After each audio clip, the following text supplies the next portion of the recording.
a comment on a blog, you can write about it, or someone makes a comment on Twitter, you can respond back. But what's great about YouTube is that people have the ability to respond in a variety of ways that's creative. I got one example which I don't know if you guys are familiar with the Gregory Brothers, but they did Double Rainbow Song, and they did what they do, the Bed Intruder song. I don't know if you're familiar with it. Rainbow? I love that. With the Bed Intruder song. So this is like the quick. So one of the things that the Gregory Brothers do is that they take a news story, and then they take the story, and based on people's conversations, they auto-tune it and make it into a song. So this is what got them famous. Well, obviously, This actually happened.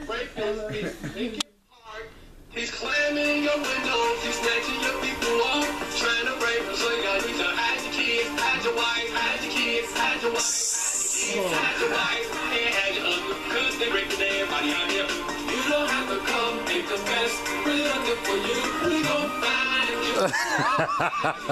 Run and tell that, run and tell that, run and tell that, oh boy, oh boy. So to put in perspective, they did profit sharing with him. I think that he's now quite well off. Really, good for him. This is something tragic. His sister was attacked, but because he was such a great personality on camera, they took it and they literally remixed it.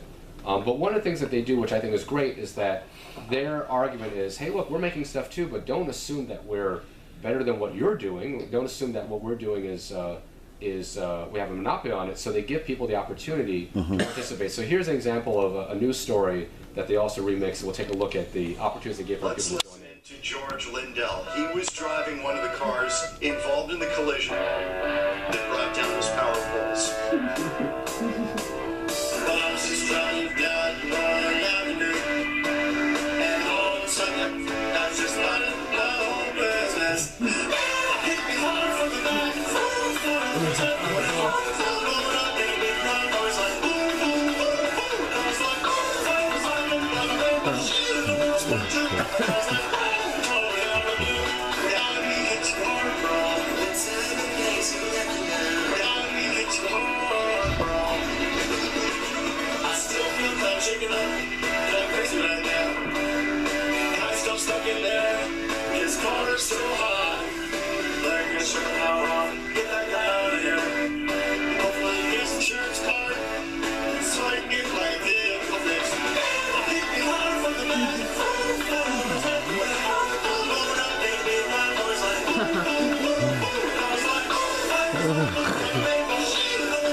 I'm so hungry. I'm so hungry. I'm so hungry. Now let's all make the world a better place. Cause everyone sounds better. So with the Gregory Brothers, there was after they showed this episode, they said, give us links to stuff that you think that you want us to put up. And these little boxes here, people on their own, without, it's not the Gregory Brothers gave them money or asked them to do it. They just said, hey, if you like what we did and you want to do something silly, then give us a link and then we'll put it. So and this is through YouTube, the YouTube dashboard. They can do that. Yeah, this is no, it's not like a download or any additional thing. So here's Rat Remix. I don't know what that is. So.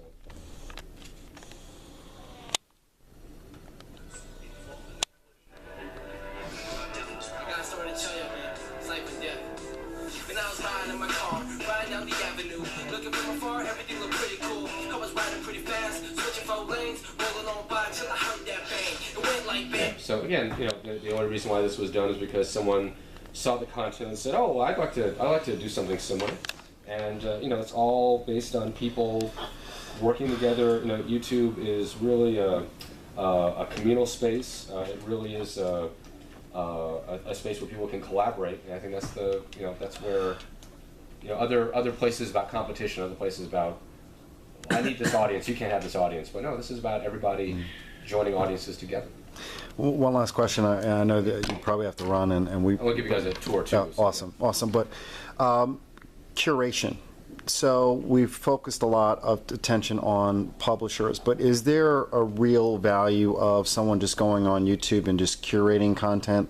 Is there any business value to that, or is it just more like a hobby that could potentially get you your channel views? How have you seen people do curate with intentionality? If you make a posting on Facebook or any social networking system about what you're going to eat for lunch, there's a 1 in 4 chance someone will do exactly what you do. The amount of influence that we have on people is profound and subtle. So I met a friend of mine in Pittsburgh. I was like, oh, so what did you think of The Dark Knight Rises? He goes, I didn't see that movie. I was like, oh, I thought you'd be the first person online to see it. He said, well, I read your scathing review on Facebook and I decided not to go buy a ticket because you hated it. And I'm more likely to see a movie if my friends saw it than me seeing it if Sandy Kenyon liked it or Roger Ebert recommended it. So I was like, I don't know who these guys are. But so, again, the more we amongst friends talk about what we like, the more we'll take action because we trust our friends, and our friends aren't being, this tweet was brought to you by your friend Chris and Coca-Cola. Like, that doesn't happen like that. So in terms of curation, right? Oh, absolutely. So we curate all the time. We curate every single moment of our lives based on the shirt that we wear, based on advertising, based on shoes, based on what we do, how, whether we take a bus or a taxi or whether we buy from a deli or from 7-Eleven. So everything we do is an act of curation. So if you make a playlist, an official collection of what you watch, most certainly. Also keep in mind too that when you can turn this on YouTube, you can keep track of what channels you go to. And I do that on certain channels. So on my sci-fi channel, if I get a link to watch science fiction, I will do it so that way if you watch my history, you'll see all the science fiction things I checked out and like, oh, well, this is Chris's search history. I might want to repeat that. And that's available to your viewers or anybody. And if someone sends me a link to a comedy, I log out because it's going to interrupt my pattern. Mm-hmm. So definitely I say curation works out because it builds up your brand, your trust. Mm-hmm. Well, Chris knows what he's talking about because look at those examples of sci-fi. They're great. They're savvy. That collection's good. Oh, he just launched something? Well, his collection stuff's so good, well, I can trust his original content. So there is some real definite value there. There's some people, all they do is curate. All they do is just collect stuff, and they aggregate stuff. Ray William Johnson is a human aggregator of content. Ray William Johnson is, his channel, basically, he talks about things that you should watch. In general, if he mentions your show, it's going to get 1 million views. Wow. To mention, at a perspective, he has almost 10 million people subscribing. 2.4 billion people have watched his channel, channel's content. So that's roughly, a third of the earth watch this stuff. A third of the earth. That doesn't account for repetitive people coming back. No, yeah, you're absolutely right. But again, too, it's just in terms of view counts. Right. Like if you distribute the views amongst everybody, that's a view per. A third of the earth is still pretty impressive. Yeah, it is. If you put it in that. For a video, they come in a specific order, but does it have to do with how many views it has, or with the similarity of the name? I would say the engagement.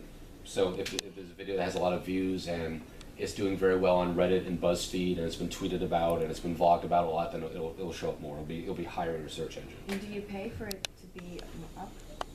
Can you do that? No, because that means it's now if you're rich, then you're popular.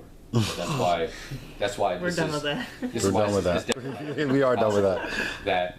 That's why Rebecca Black did so well. Even videos that are very bad, it's got engagement, and that's why it shows up. So when we go to the YouTube homepage, this stuff that pops up, it's based on engagement, it's based on popularity. So recommended for me is based on my search history.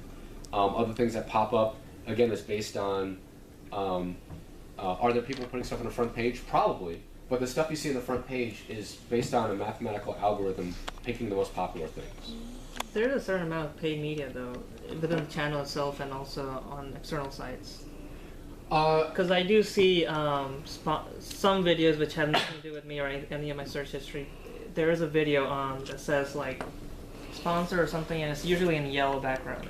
Yeah, and that happens sometimes where I'll have like a bunch of science fiction things, but on top is like it'll say ad, and there'll be like something for sports or workout or something like that. So that does happen where people can pay, but that's more dealing with banner ads opposed to, if I look for something, Rebecca Black paid me $1 million, or Rebecca Black's videos on pop up first. It doesn't quite work like that. It does work to a certain degree. Again, if I click on a video on the right hand side, I will get. Well, you're logged in right now, so they're tracking you literally. Yeah, they're tracking what If you're logged out, then. Yeah, so if I open up an incognito window. Does YouTube recognize the computer, and if you like you refresh it, it only counts one view? How does that work? Well, yeah, a lot of it is based on viewer duration and subscribership. So I think there are factors of these things. So they are trying to be more and more savvy, trying to beat the system. So you're trying to make spoof email accounts, which is why, I don't know if you've seen this, but you'll see some videos that are 301 plus.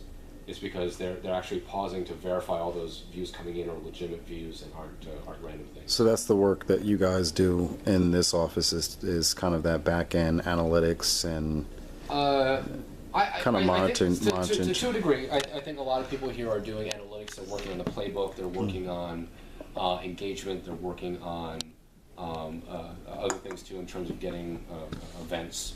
I would say that those kind of hardcore things are probably done in the Ninth Avenue office. I think this is more about more the programming side of it. Nice. But yeah, I think it's what you're talking about, like suggestions. Annoying Orange is sponsoring Smurfs too. I didn't look for that. It says ad on the bottom right. On the bottom right. Yeah, most certainly. So Ad and also you pay for it.